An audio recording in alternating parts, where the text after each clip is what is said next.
is Engaged New York, Module 1, Topic C, Lesson 22B. We are going to be multiplying rational expressions. And if you're following along, here's some video notes. The first thing we're going to talk about is our exponent rules, and it's just a little bit of review from whatever previous math course that you've taken. And we have multiplying with like bases, and we have dividing with like bases. So what you're going to do right now is in your notes, you're going to pause this video, you're going to write down multiplying like bases, and you need to write down this example, and you need to write down that you are going to add the exponents, versus dividing like bases. If you notice, like base, and you subtract the exponents. So you need to subtract exponents. Make sure this is in your notes. We're going to be using it, and it's going to be a prerequisite skill that you bring into the classroom ready to use. Okay. Now that you have in your notes, you have written down your exponent rules. Let's do a couple examples just to review. Let's see. Okay, so sometimes you're going to come across something that looks like this, and that is a negative exponent. Negative exponent. And if in the shortest way to describe a negative exponent, if it's upstairs, you're bringing it downstairs. So if the negative exponent is in the numerator, then you're bringing the entire term, or whatever it's attached to, the factor that's attached to the denominator. If the negative exponent is already in the denominator, say you have x to the negative n, and you need to simplify this, then this negative in the exponent should cue you to move it to the numerator if it's in the denominator. So then if you move it to the numerator, then you have something that looks like this, x to the positive n. So this is an equivalent statement, and then separately, this is an equivalent statement.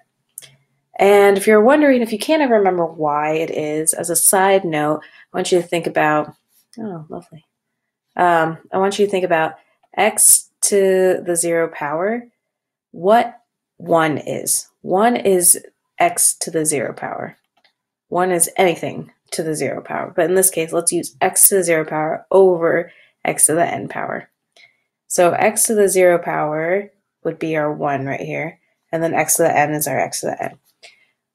Using our divide with like bases, we're going to subtract exponents. Because they have the same base, x, you can subtract the exponents, which means now you're left with 0 minus n, or negative n. So if you're wondering why it moves to the numerator from the denominator, or to the denominator from the numerator, you can always think of it as a 0 power, and then you're subtracting using your exponent rules. Okay, so as another example, if you have x to the negative 2 power, that means if this is x over 1, then this x term moves to the denominator. So now you have 1 over x squared. When you move the factor to the denominator, then the negative sign goes away.